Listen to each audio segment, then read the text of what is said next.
इस कहानी की शुरुआत में हमें बताया जाता है कि जल्द ही एक बड़ी जंग छिड़ने वाली है। सोनी के सभी साथी और डॉक्टर एगमैन टीम ग्रीम में आ चुके होते हैं और वो सभी लड़ने के लिए तैयार थे। टेल्स उन सभी को देखकर काफी गुस्सा होता है। सोनिक उनसे कहता है कि तुम सभी यहाँ क्यों आए? मैं खुद को नाइन के हवाले करने वाला था ताकि तुम सभी सेफ रहो और वो किसी पर हमला न करे। रेबल कहती है कि उस लोमड़ी का कोई भरोसा नहीं, उसके पास सभी शार्ड्स हैं जिससे पूरा शेटरवर्स तबाह हो रहा है। हमें मिलकर उसे रोकना होगा। तुम पहले कई बार हमारे लिए लड़े और अब हमारी बारी है। सोनिक टेल्स से कहता है कि क्यों ना हम एक सौदा करें। प्रिज्म तुम हमारे हवाले करके हमारे साथ हो जाओ, हम मिलकर पूरे शेटर वार्स को बचा लेंगे। टेल्स कहता है कि तुम्हें क्या लगा कि तुम यहाँ आकर दोनों से जमाओगे और मैं सरेंडर कर दूंगा? यह दुनिया मेरी है। और अब वो प्रिज्म की एनर्जी से अपने किले के बाहर प्रोटेक्शन वॉल्स को क्रिएट कर देता है और काफी सारे बोट्स बनाता है जिससे अब उसकी भी एक सेना तैयार थी। सोनिक उन पर अटैक करने जाने लगता है। रेबल कहती है कि नाइन तुम्हें पकड़ना चाहता है ताकि वो तुम्हारे अंदर मौजूद प्रिज्म एनर्जी को सोख ले, चाहे कुछ भी हो, पर तुम उसके हाथ नहीं लग सकते। सोनिक उसकी बात समझ जाता है और बोलता है कि अब हमें टीम वर्क करना होगा और वो एक साथ टेल्स के रोबोट से फाइट करने लग जाते हैं जिससे एक बड़ी जंग छिड़ जाती है। सोनिक के सभी दोस्त मिलकर उन बोट्स को मार रहे होते हैं। सोनिक भी उन्हें पीट कर डिस्ट्रॉय करने लगा। डॉक्टर ज्ञानी भी शिप से बोट्स को मारने लग गया था और डॉक्टर बग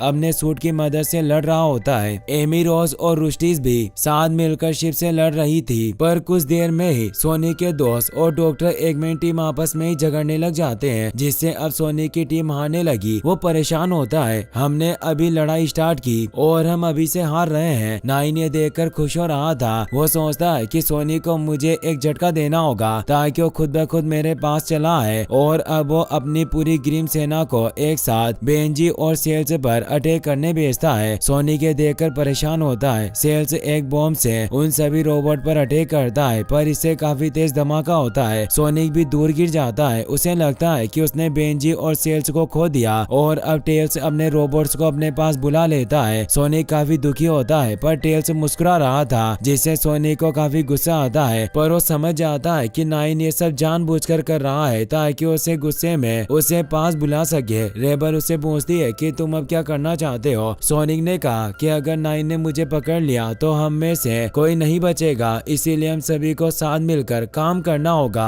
तभी हम जीत पाएंगे। और वो रेबल से प्लान पूछता है। डॉक्टर डीप रेबल से झगड़ते हुए कहता है कि मैं एक जीनियस हूँ, तुम्हें हमसे सलाह मांगनी चाहिए। सोनिक कहता है कि रेबल कब से तुम्हारे खिलाफ क्रांति करती हुई आ रही है जिससे इसमें काफी तजुर्बा है। रेबल बताती है कि सब कुछ नाइन की मुट्ठी में है, हमें किसी तरह उसका ध्यान भटकाना होगा जिससे हम 3 टीम में डिवाइड होंगे। पायरेट्स और इसके एवेंजर्स किले के दोनों तरफ से आगे बढ़ेंगे और सभी से बचते हुए टॉप पर पहुंचकर किले के ऊपरी छेद को बंद करने का तरीका ढूंढेंगे जिससे ऐसा होने के बाद नाइन प्रिज्म पावर को कंट्रोल नहीं कर पाएगा। दूसरी टीम में एयरशिप होंगे जो नीचे मौजूद सभी टीम को बोर्ड से बचाएगी और हम न्यूयॉर्क के लोग बीच में रहेंगे और केओस काउंसिल के साथ मिलकर सभी रोबोट्स का सामना करेंगे। सोनिक पूछता है कि मुझे क्या करना होगा? रेबल बताती है कि नाइन का ध्यान सिर्फ तुम पर है, इसीलिए तुम्हें उसकी नजर में रहना होगा जिससे पायरेट्स और इसके एवेंजर्स टावर पर जाकर छेद बंद कर देंगे। सोनिक को उसका आइडिया काफी अच्छा लगता है और अब वो सभी साथ मिलकर लड़ने के लिए तैयार हो जाते हैं। नाइन भी उन सभी को देख रहा था। वो कहता है कि मैं नहीं जानता कि तुम सभी क्या चाल चल रहे हो, पर मैं तुम्हें बर्बाद कर दूंगा। तभी मिस्टर डॉक्टर रोबोटनिक उस टावर पर कई सारे मिसाइल से हमला कर देता है जिससे वो पूरी जगह हिल जाती है और कई सारे बोट्स नष्ट हो जाते हैं जिससे वो काफी खुश होते हैं। नाइन को काफी गुस्सा आता है और अब वो अपने बोट्स को प्रिज्म एनर्जी से और ज्यादा बढ़ा देता है और उन्हें सोनिक के दोस्तों पर अटैक करने भेजता है जिससे न्यूयॉर्क टीम उनसे फाइट करने लग जाती है। अब वो एक दूसरे की मदद करते हुए रोबोट्स को मारने लगते हैं और प्लान के मुताबिक इसके एवेंजर्स और पायरेट्स टावर की तरफ बढ़ने लग जाते हैं। सोनिक भी रोबोट का ध्यान भटकाकर उन्हें डॉक्टर बग की मदद से मार रहा होता है। टेल्स ये देखकर समझ जाता है कि अगर उसे सोनिक के साथियों को हराना है तो उसे कुछ बहुत बड़ा क्रिएट करना होगा और वो काफी ज्यादा प्रीम एनर्जी को सोखने लगता है जिससे इस वक्त बोट्स की पावर कम होने लगती है जिससे वो तेजी से रोबोट्स को मार रहे होते हैं जिससे सोनिक खुश होता है। पर डॉक्टर रोज बताता है कि नाइन बहुत ज्यादा एनर्जी को एजो कर रहा है, शायद वो कुछ बड़ा प्लान कर रहा है। तभी वो बहुत ज्यादा एनर्जी को नीचे की तरफ गिराता है। इतनी सारी एनर्जी से वो काफी थक गया था पर और वो खुश हो रहा था क्योंकि उस एनर्जी से अब एक काफी बड़ा रोबोट बाहर आने लगता है जो कैटफिश की तरह होता है। सभी उसे देखकर डर जाते हैं और अब वो जायंट कैटफिश अपने अंदर से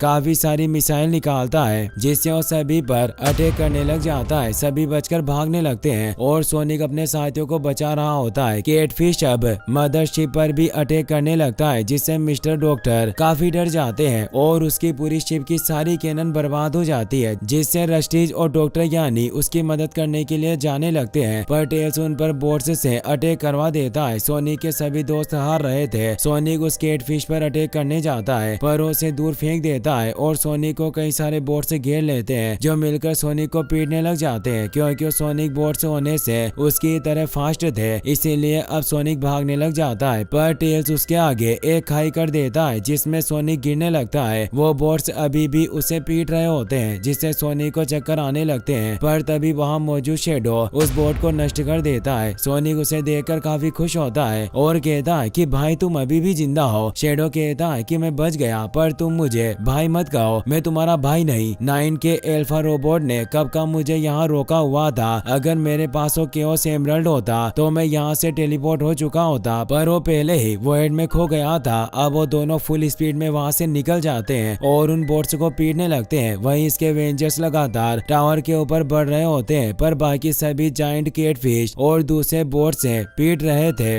रस्टीज और एमी का शिप भी नष्ट हो जाता है पर थोन उन्हें बचा लेते हैं। सोनी को इससे बिल्कुल भी अच्छा नहीं लगता। उसे समझ आता है कि 9 सिर्फ उसे चाहता है। जायंट कैटफिश अभी भी आगे बढ़ रहा होता है पर अब एमी, रूस और सभी मिलकर मदरशिप को प्रोटेक्ट करने लगते हैं जिससे केओस काउंसिल रोबोट मदरशिप की तोपों को ठीक कर देते हैं और मिस्टर डॉक्टर कैटफिश पर एक बहुत भयानक अटैक करता है जिससे वो जायंट कैटफिश खराब होकर नीचे गिर जाता है। सभी से खुश होते हैं और अब सोनिक सभी को शेडो से मिलवाता है पर अब 9 काफी गुस्सा हो चुका था और वो काफी सारी प्रिज्म एनर्जी का इस्तेमाल करके मदरशिप पर अटैक करता है और उसे नष्ट कर देता है जिससे सारे एगमैन काफी गुस्सा होते हैं। वहीं अब 9 कमजोर हो चुका था पर अब उसकी नजर इसके एवेंजर्स पर पड़ जाती है। वो उन पर अटैक करके उन्हें दूर गिरा देता है। रूज इससे काफी दुखी होती है कि उनका प्लान नाकामयाब हुआ। अब 9 के रोबोट सभी को पीटने लग जाते हैं जिससे अब वो हार रहे थे। शेडो भी अब पीटने लगा था। सोनिक को ये देखकर काफी बुरा लग रहा होता है। उसके सभी दोस्त बुरी तरीके से जख्मी हो गए थे और अब 9 सोनिक को अपने पास बुला रहा होता है। सोनिक को काफी गुस्सा आता है और फुल स्पीड में 9 के पास ऊपर टावर पर पहुंच जाता है। दोनों एक दूसरे पर पावरफुल पंच अटैक करते हैं पर एक तेज स्पोर्ट से दोनों दूर हो जाते हैं। सोनिक 9 को समझाता है कि अभी भी कुछ नहीं बिगड़ा, हम सब ठीक कर देंगे पर टेल्स उस पर अटैक करने लगता है और बताता है कि तुम्हें सिर्फ अपने ग्रीन हिल से वापस जाने की पड़ी है। सोनिक कहता है कि नहीं, मैं सबकी फिक्र करता हूँ, तुम्हारे शेटर वर्स की और उन सभी लोगों की जो पूरे शेटर वर्स में मौजूद है। 9 उसकी नहीं सुनता और कहता है कि एक बार अगर मैंने तुमसे बाकी की सारी प्रिज्म ऊर्जा ले ली तब सब कुछ स्टेबल होगा और मेरा ग्रीम सेफ रहेगा। तुम अब कुछ नहीं कर सकते, तुम्हारे सभी दोस्त हार चुके हैं। अब वो कई सारे बोट्स को सोनिक को खत्म करने के लिए बुलवा लेता है। वो सभी सोनिक के ऊपर शूट करने लगते हैं। सोनिक स्पिन करके उन्हें डिस्ट्रॉय करने लगता है। 9 अब और ज्यादा ऊर्जा खींचने लग जाता है। इस वक्त वापस से सभी बोट्स की पावर कम होने लगती है पर 9 अब इस पावर का इस्तेमाल करके सोनिक पर लेजर अटैक करने लगता है जिससे सोनिक नीचे गिर जाता है पर वो अपने शूज की वजह से बच जाता है क्योंकि उसके अंदर मौजूद शार्ड एनर्जी से ये शूज यहाँ फ्लोटिंग डिस्क को क्रिएट कर सकते थे जिससे अब सोनिक वापस से ऊपर की तरफ बढ़ने लगता है और सभी बोट्स को खत्म करने लग जाता है। टेल्स गुस्से में कहता है कि मैंने तुम्हें रेगुलेटर दिए जिससे ही तुम इन शूज का इस्तेमाल कर पा रहे हो। टेल्स अब और ज्यादा पावर खींचकर सोनिक पर अटैक करता है पर सोनिक उन डिस्क से ही शील्ड बनाकर उन अटैक को रोकने लगता है और अब वो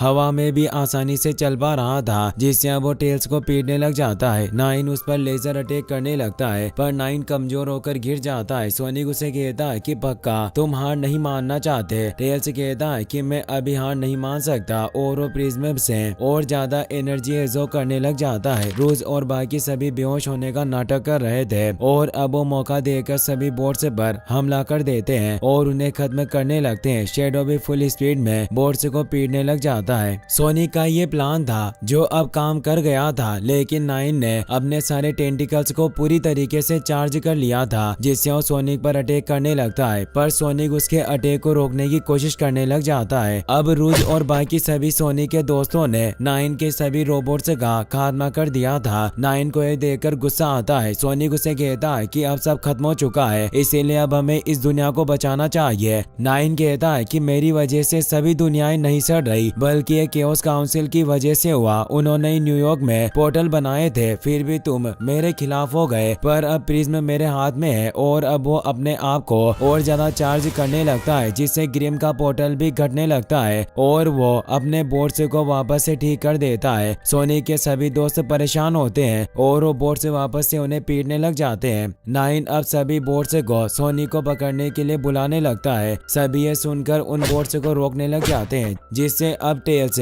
और ज्यादा प्रिज्म एनर्जी से अपनी एल्फा बोर्ड्स की सेना बनाता है। सोनिक के दोस्त हार नहीं मानते और वापस से उन बोर्ड्स के साथ फाइट करते और उन्हें मिलकर मारने लगते हैं। अब वो जायंट कैटफिश भी जाग उठा था, जिसे देखकर सभी घबरा जाते हैं। वहीं सोनिक भी नाइन के अटैक से बचता हुआ काफी थक गया था। नकल्स भी अब ऊपर आ जाता है, जो टेल्स को एक जोरदार पंच मारता है। टेल्स अपने बोर्ड्स को नकल्स को मारने के ऑर्डर देता है, पर सोनिक और नकल्स मिलकर उन बोर्ड्स को मारने लग जाते हैं। वहीं रेबल अपने साथियों से कहती है कि हमें अपने आखिरी दम तक लड़ना होगा, चाहे कुछ भी हो जाए। पर तभी उस कैटफिश में से कई सारे मिसाइल्स निकलते हैं और वो खुद ही अपनी पूंछ से सभी अल्फा और बाकी रोबोट्स को खत्म कर रहा होता है, क्योंकि उसके अंदर सेल्स और मंजी मौजूद थे जो अभी भी जिंदा थे। रेबल उन्हें जिंदा देखकर काफी खुश होती है और पूछती है कि तुम आखिर कैसे बचे। सेल्स बताता है कि वो धमाका तो जरूर हुआ था, पर हम उड़कर बच गए और अब वो उस कैटफिश की मदद से सभी रोबोट्स को मारने लग जाते हैं। वहीं नाइन अब कमजोर पड़ने लगा था, जिससे वो नीचे गिर जाता है। नकल्स उसे पीटने की कोशिश करने लगता है, पर वो शील्ड की मदद से बच रहा था। सोनिक देखता है कि पूरी दुनिया सड़ रही है और ये ग्रिम भी लगातार सड़ते हुए छोटा होता जा रहा है, इसीलिए वो नकल्स को उस पर अटैक करने से रोकता है और बताता है कि हमें नाइन को समझाना होगा। पर नाइन उन दोनों को दूर करके अपना अल्फा रोबोट्स को बुला लेता है। वहीं एक बोट से रोज को मारने लगता है, पर डरावना आकर उसे बचा लेता है। रोज इसके लिए उसे तेज कहती है। डरावना उसे बताता है कि आखिरकार अब मुझे एहसास हो गया कि दुनिया में खजाने से बढ़कर भी कुछ होता है, पर तुम्हें पहले से पता था। और अब वो रोज को कैप्टन बना देता है। रस्टीज एक अल्फा रोबोट से फाइट कर रही होती है। वो उसे बताती है कि मुझे केओस काउंसिल ने बनाया और बताया कि मुझे अपनी पावर इस बर्डी से मिलती है और इसे मेरे अंदर छिपा दिया, पर ये असलियत नहीं थी। वो सिर्फ मुझे दबाव में रखना चाहते थे और वो उस बर्ड को उड़ाकर उस अल्फा से फाइट करने लग जाती है, क्योंकि उसे खुद पर पूरा विश्वास था। वो अल्फा रोबोट पावरफुल था, पर वो ग्रिम लेयर से उसे खत्म कर देती है। अब वो बर्ड वापस से उसके पास आ जाती है, जो उसके साथ ही रहना चाहती है। वहीं सोनिक और नकल्स को काफी सारे अल्फा रोबोट ने घेर लिया था, पर तभी शेडो वहां आकर एक जोरदार अटैक करता है, जिससे सारे बोट से खत्म हो जाते हैं। नाइन उन पर एनर्जी से अटैक करने लगता है, पर अब ग्रिम काफी तेजी से घट रहा था, इसीलिए सोनिक नाइन पर अटैक कर देता है, जिससे वो उस ग्रिम टावर के अंदर गिर जाते हैं। नाइन वापस से सोनिक पर अटैक करने लगता है, जिससे वो दूर गिर जाता है। सोनिक देखता है कि वहाँ ताड़ के पेड़ मौजूद थे, जिससे वो हैरान होता है, क्योंकि सोनिक को ताड़ के पेड़ पसंद है। यानी नाइन उन दोनों के लिए इस जगह को बना रहा था, जिससे अब सोनिक उस पर अटैक नहीं करता और उसे समझाते हुए कहता है कि मैं समझ नहीं पाया कि तुम्हें एक बेहतर जिंदगी चाहिए थी, बिल्कुल ग्रीन हिल की तरह, पर उसमें सिर्फ तुम हम दोनों को चाहते थे। अब वहाँ एक तेज विस्फोट होता है और सोनिक के सभी दोस्त भी अंदर आ जाते हैं। सोनिक नाइन को समझाता है कि तुम ऐसे नहीं हो। नाइन भी देखता है कि बाहर सब खत्म हो रहा है। सोनिक उसे माफी मांगता है कि मैं अब अपना ग्रीन हिल वापस चाहता था, जिससे मैंने कभी तुम्हारे काम की कद्र नहीं की और ये भी नहीं सोचा कि तुम क्या चाहते हो। हम दोस्त हैं और दोस्त कभी लड़ाई झगड़ा नहीं करते। नाइन कहता है कि तुमने गलती से ही सही, पर मेरा दिल तोड़ा। मिस्टर डॉक्टर उस पर अटैक करता है, पर सोनिक नाइन को बचा लेता है और सभी को शांत करके बताता है कि अगर हम लड़ते रहे तो ये पूरी दुनिया तबाह हो जाएगी। नाइन को भी अब अपनी गलती का एहसास होता है, क्योंकि उसकी वजह से बाकी सभी लोगों के घर और शेटर वर्ल्ड से तबाह हो चुके थे। नाइन कहता है कि मैंने कुछ ज्यादा ही कर दिया,